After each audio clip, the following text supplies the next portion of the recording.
y'all have had a wonderful day, though cool it may have been. And we're back looking at more about Jesus, just learning a little bit more about Jesus, even from some of our favorite passages that we've looked and seen before. We're going to look at two places talking about the same event tonight.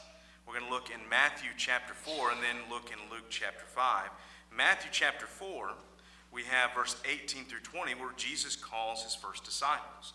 And it says in verse 18, "And Jesus, walking by the Sea of Galilee, saw two brothers, Simon called Peter, and Andrew his brother, casting a net into the sea, for they were fishermen. Then he said to them, 'Follow me, and I will make you fishers of men.' They immediately left their nets and followed him."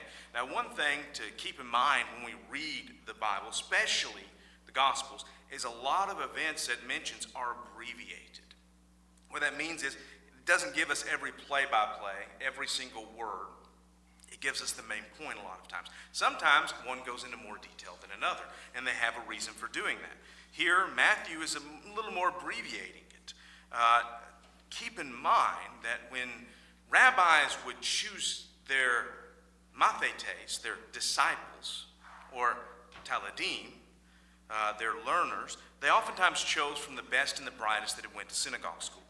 And so most young boys would go to synagogue school, but not only that, they would also pick up their trade as they would finish their initial education. So they'd learn to read, they'd learn to write, they would memorize large portions of the Old Testament they called the Tanakh. But many of them that would have major trades such as fishermen and such, they normally weren't the best and the brightest. That doesn't mean they weren't intelligent, they weren't the chosen ones. Sometimes this had to do with normal things like what family one was from, but a lot of times it more had to do with some people were more apt to rabbinical tradition than others. Jesus doesn't do what everybody else does. One thing we must learn and keep in mind, Jesus is not contained to the status quo of culture. He will break cultural norms to do what he follows in the Father's will, which is right. He will do that. And here he chooses fishermen. Now, as we're going to find out with these fishermen, they're not always going to get everything right. In fact, they may make some what we might call boneheaded statements. There's nothing untoward meant by that. But they're like the rest of us. They may make some boneheaded statements. Peter does that. He's the one in the class that probably was like me when I was a little kid, would put the hand up and you'd almost imagine the teacher going, "Oh no, not this again." Peter says what everybody else is thinking. But their devotion is strong. But here's the thing. It's not about how apt, how much potential the student has. It's what Jesus can do with them. And let me say this, later on when we get into Acts, Peter and John, who become something of a dynamic duo, end up before the Sanhedrin, and as they speak to the Sanhedrin, they realize that they were, and it says unlearned. That does not mean that they were ignorant, that they were unlettered as in unable to read or write, but they were not taught in the ways of rabbinic debate. However, it says, but they noticed they had been with Jesus. They couldn't dispel what they said. They couldn't go against what they had indicated and used with the scriptures.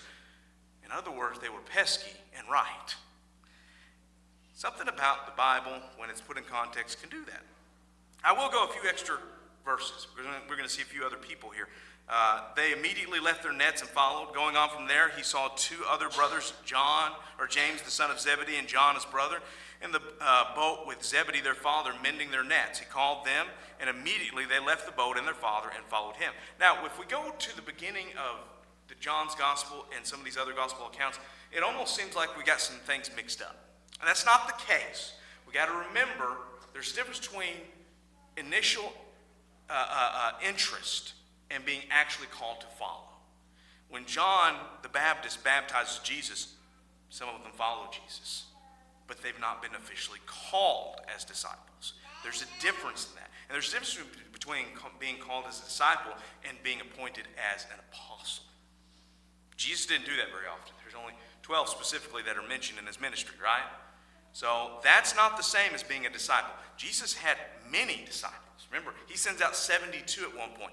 Later on, we have 500 that see him after the resurrection. 500 eyewitnesses. There are many disciples, but there are only 12 apostles that were appointed in the ministry of Jesus. It's an interesting thing. But Jesus takes these men, and we have this phrase, follow me. That's a command. It's their choice to follow, but that's the command. He's calling them to be his followers, his disciples. He will be the teacher, and of course he's so much more than any normal rabbi, but he will be the rabbi. They will be the learners. They're going to have some trouble with that dynamic every now and then. Peter's going to get upset because Jesus says something. That can't be, Lord. No, it's got to be like this. And Jesus has to put him in his place.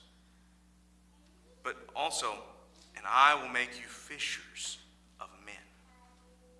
Now, we have more detail to some extent in Luke's Gospel, chapter 5, verse 1 through 11. I initially thought verse 10, but verse 1 through 11.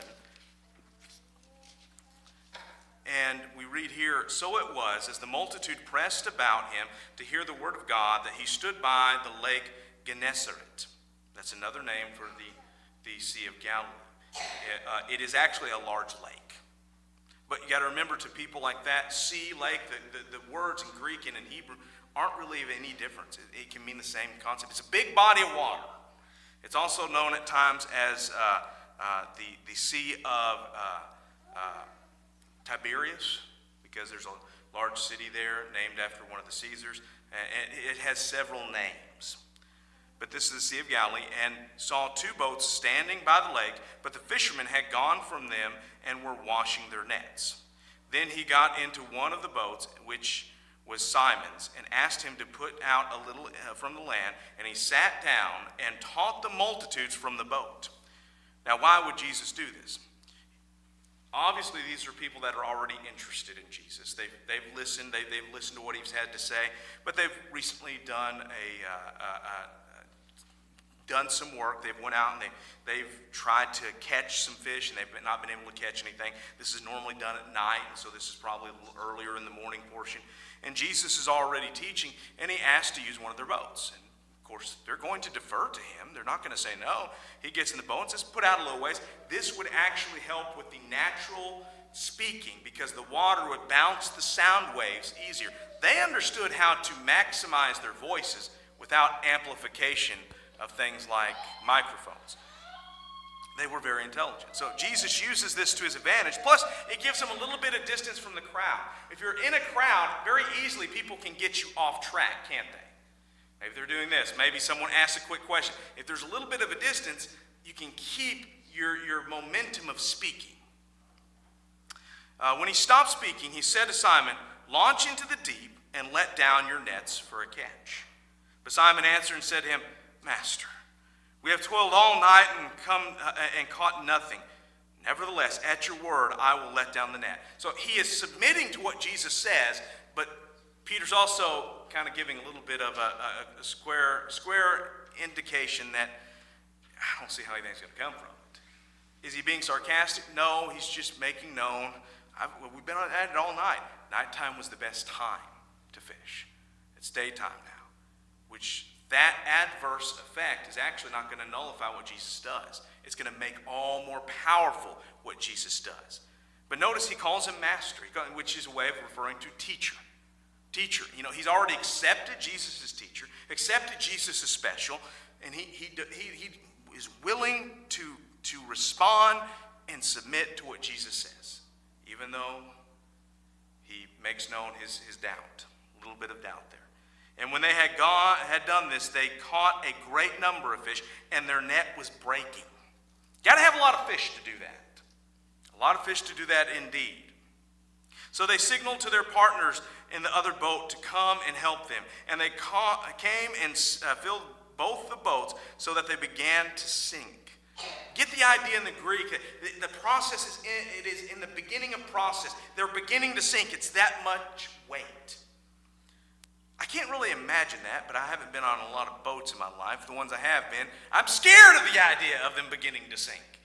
But that's how much they had in it. Now, there was a boat that was found 30, 40 years ago. They've called it the boat of Jesus. It's not a boat of Jesus. It's from the time period. There's no evidence whatsoever that Jesus was in it. But the reason they talk about it being so is from that first century, either BC, AD time period. It was a boat that would be made for such things as fishing, and they found it in the muds, and apparently there was a large drought. Normally the Sea of Galilee today is about 7 miles by 4 miles. So, at the time of Jesus, it was a little bigger, but it was way less than that because of drought. And so they started noticing something in the mud. So they went out and they got a hold of, I believe it was some of the institutions. They started coming and working to save this because this wood has not had the air on it in a couple thousand years almost. But it gave a good idea of the size. Not huge, but not small. A depth for the kind of waves and other things that would be dealt with. Not made of high-priced wood, but workable wood. They also found nails and other things. But to say that there'd be enough fish to fill that one and another one to where they're starting to sink would catch their attention. They're not used to such catches. And this was not the prime part of the day to do this. This is clearly Jesus having power over the elements and even over the animal kingdom.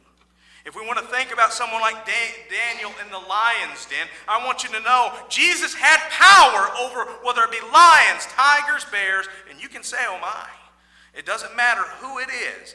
Jesus had the power over it. This was to demonstrate something to them. So they signaled their partners in the other boat to come over, and as we know, they came and filled both the boats so that they began to sink.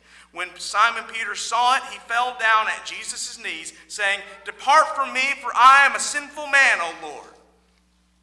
Now, some of you may have watched The Chosen, which I will go ahead and tell you is excellent and horrible in equal measure. By that, I'm not trying to be mean. There are parts of it that does a really good job. There's other parts they're melding some stories together that are definitely different. Some details that are really accurate versus not accurate. You can't be perfect in any of this. And so I'm not trying to be bad on it, but they gave a backstory on why he felt that way. A backstory of Peter having too much debt. Peter having done some things illegal when he shouldn't have. We're not told any of that, though. I guess the good thing is you get the idea that Peter recognized Jesus being holy and he himself not. That's the best I can tell you. Now, whether or not it was anything like that you see in that show is questionable. But there was something there. Verse 9, for he and all who were with him were astonished at the catch of fish which they had taken. They clearly recognized Jesus was more than a mere rabbi. In fact, several of them would have known, and Andrew specifically, having been a disciple of John, would have known what John the Baptist said about Jesus. He's Messiah. But clearly, he's not just a military leader. He is something more. Verse 10, and so also were James and John, the sons of Zebedee, who were partners with Simon. And Jesus said to Simon, do not be afraid. From now on you will catch men. So when they had brought their boats to land, they forsook all and followed him. Now, we got to be careful in what we interpret and apply. But here are some things we can understand. Number one, Jesus didn't go after the high potential specifically. Now, in Saul of Tarsus, that is a high potential guy. But Jesus is not going to ignore the others to go after high potential and cater to them. He's going to call men that will follow him. And by the way, he calls every one of his children to serve him. So if you don't have high potential in your estimation, that doesn't matter. You have a place in the will and the plan of God. Let's do our part. Also, we should defer to Jesus and his judgment even when we have doubts. I don't know who's the king of doubts, but I got to think I'm in the royal family.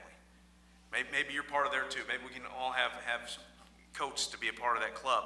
We have doubts, but Jesus is someone that we can trust even when those doubts are expressed. Simon gave an expression of his doubt, not to be problematic to Jesus, but he was just trying to be realistic. Do remember, Jesus is greater than our fears and our lack of understanding. Further, he called them to not only be disciples, but he tells them they're going to do something. You will be fishers of men. Now, how far do we take this? I've heard a lot of people say, well, just like a fisherman will throw out that line using whatever they can to try to get the attention of the fish so they can catch that fish and reel it in. I don't know that we can use that analogy. And the reason I say that is that wasn't the norm, I would say, of fishing at the time. The kind of fishing they had just got done doing was the kind of fishing of throwing out nets, and it would catch. Not all, but it would catch. And some of it would have to do with timing, situation, and would also have to do with what that fish would do. Would it go into that net, or would it run away? How far do we take that? I don't know. Okay, I don't know. But I will say this, people have free will. I don't doubt that. They can choose to reject Christ or accept Christ. What I do know is we should make connections with people on any basis we can, but when we give the Word of God, we're throwing out a broad net. And sometimes we're going to come up short. Sometimes we're going to come up and we're going to have seashells in there. Ooh, that's pretty, but that's of no use. We're going to have other things that are there. And then every now and then the Lord will bring increase. The thing of the matter is, we follow Jesus even when it's difficult. So what do we learn from Jesus here? Don't worry about whether or not you're good enough. If you're his child, he's got a purpose for you, and he will use you if you will allow yourself to be used. Number 2, recognize that we should defer, we should submit to his will, even when we have questions. You can have a lot of questions, but just show respect, love, and do as the Word tells you. And let's throw out our net by our actions, by our words, by our statements, and yes, by tracts that we can lay out, invitations we can give. Let's not try to do little dangly things that'll get people's attention like it's a lure to trick them. We're not going to trick them. Let's throw out the net. So if we ask someone to come to church or invite them, we're not going to do that and say, but I wouldn't invite that person right there. No, we'll invite them too. We're going to throw out that net. Everyone needs Jesus. Not everybody will accept Jesus, but everyone needs Jesus. And so we learn from Jesus as he calls his disciples, or at least some of them. We learn from John's gospel, he calls other disciples in different situations. We learn from Matthew and other, I believe Luke, where Jesus calls some in other precarious situations, odd situations. We know that Matthew was a tax collector, not at the Sea of Galilee at the moment that these guys are called. We learn that Simon the Zealot follows, and we don't fully know what his backstory is. We do know he was a zealot. If there was a guy you wanted to help stave off people trying to arrest Jesus, that's one of the guys you want right there, right? But was he part of the inner 3? No. I don't know if he was there or not, but he wasn't part of the inner 3. That wasn't why Jesus wanted him. Jesus didn't call him to use his knife or his tactics. He called him to turn him into a fisher of men. Whether it's him, whether it's Nathaniel, whether it's any of these others, Jesus took them and did great things. Jesus can do great things in our lives. It's him that does it, but we should submit to it. I will be quiet. I look forward to seeing everybody next week. May God bless you, and let's bow our heads and go to the Lord in prayer.